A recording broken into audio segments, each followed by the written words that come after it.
Hi everyone. So I want to offer a free resource of what I think are some really important fundamentals that I've learned over the years that can hopefully help you to create a long, sustaining relationship to the instrument, take out some of the guesswork as to the stuff that's important, and to have a technique that helps you with your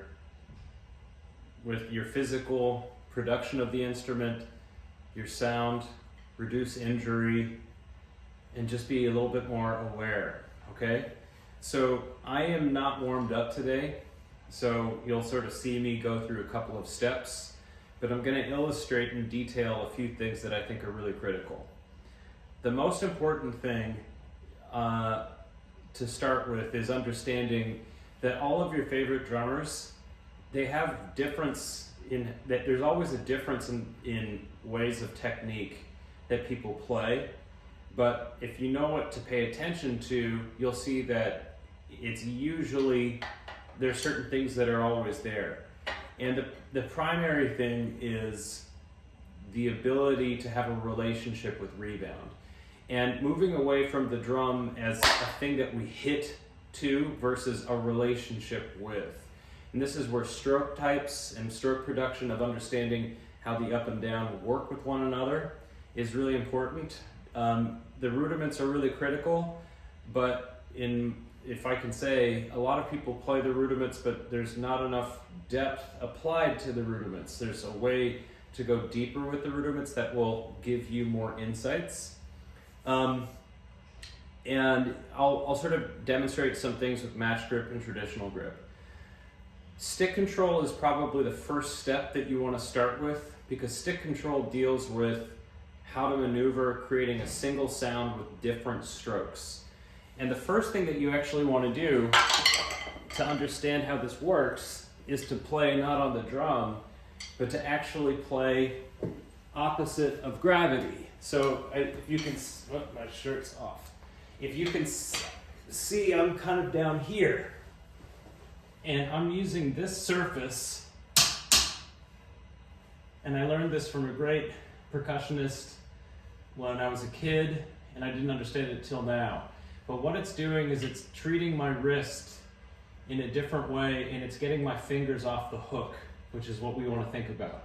So I'm going to play stick control, and I would do this with the metronome, but I'm using my phone.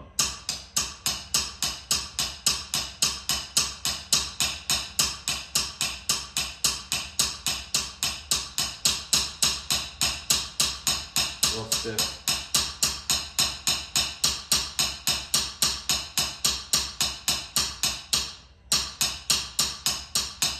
And what that does is it orients you to understanding what the stick coming back to you feels like.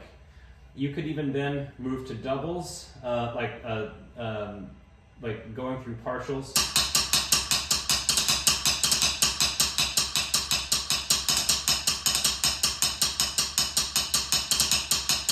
You could even play etudes. So here's solo 1 of All-American drummer Will Coxon.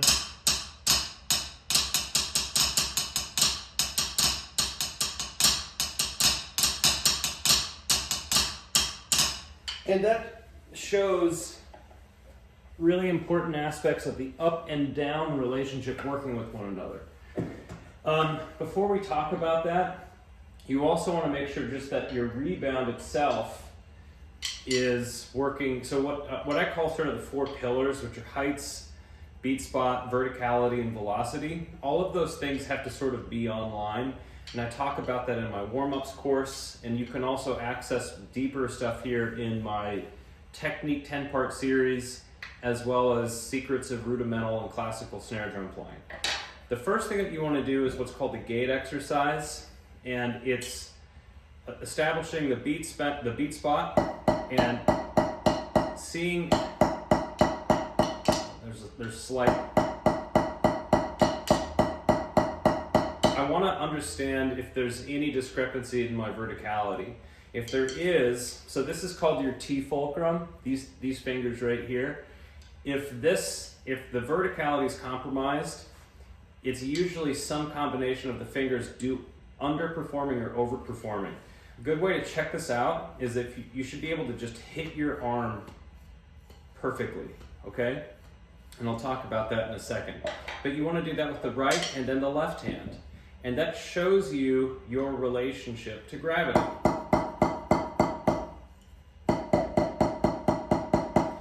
So that's the first step. The second step is to understand what strokes are. So there's full, down, tap, up, down, tap, up. So the tap is obviously going to be a little bit softer, but the goal is to actually create a sameness of sound. And again, the fingers tend so sometimes we can be over stiff in our wrist and the fingers come online the most. We want to get away from that. One of the best ways to do that is called the stone method, and that's taking stick control and not with the fingers have nothing to do here. It's all wrist.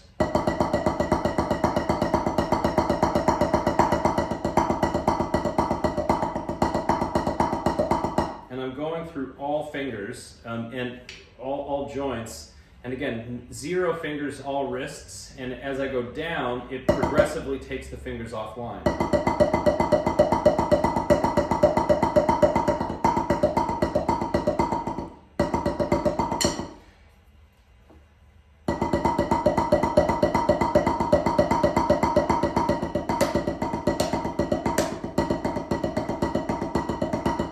So by the time I play match grip, I feel it's a technique that helps the wrists and the fingers kind of work with one another. So that when I play a full stroke, it's the wrists that are doing everything. A downstroke is a full stroke caught on the way up. That's how I get the same sound. A tap I used to think is fingers. It's not. It's the smallest full stroke. So we drop from here, and then there's an upstroke. There's also a pull stroke, but that's secondary to this. So when we start looking at rudiments, we want to start paying attention to where the upstroke lies. So if I take Flam accents, I'm going to want the upstroke to be on the third triplet. Up, up, up, up, up, up, up, up, up, and that creates a stable tap zone, and your tap zone is where articulation is derived from. And when that happens, my heights are consistent, my verticality is consistent, and my velocity is consistent.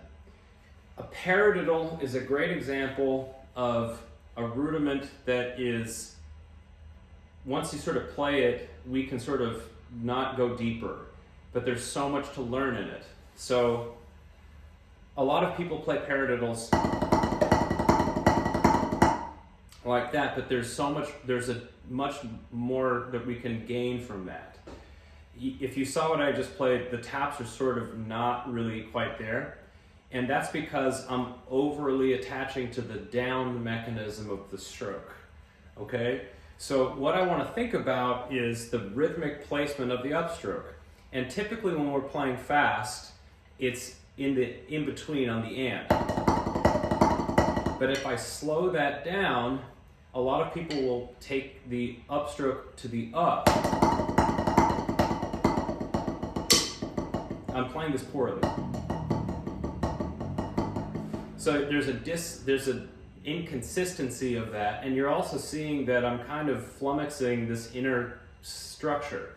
What I want to do is take that upstroke on the and as I go slower, the taps, this is your holy grail. If this comes offline, the rudiment isn't there. So as I go slower, the heights stay the same, but the velocities of the sticks move differently, and you're seeing that they're always moving at the same velocity up and down with one another. It's creating that wave, okay? And the taps are present. So this teaches us the variables within the paradiddle, which are really important, which we can see how sound production is derived. So I think it's important to do this slow, and and it's actually harder. You can see I'm kind of forcing my right hand down. But then take the upstroke to the E, the and the The upstroke on the E creates a legato note. E, E, E, E, E, because I'm pulling the note, E. There's 3/16 notes of up motion and 1/16 of down motion. But the tap is there. Then back to the and. Then the This creates a slightly staccato sound. So move between those. E, E, E, keeping the tap on line. Verticality, velocity, and,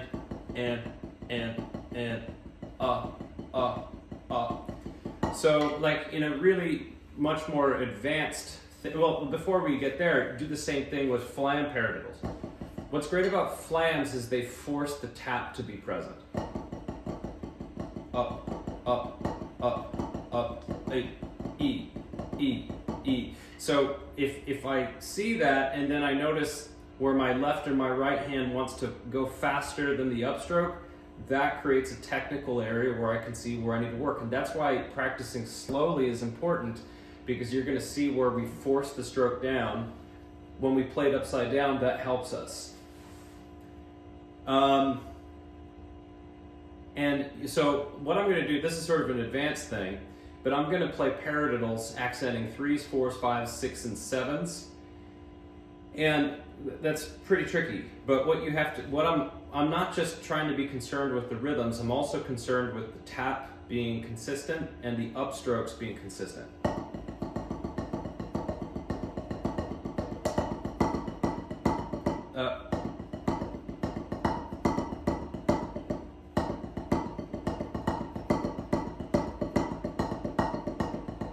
Fives.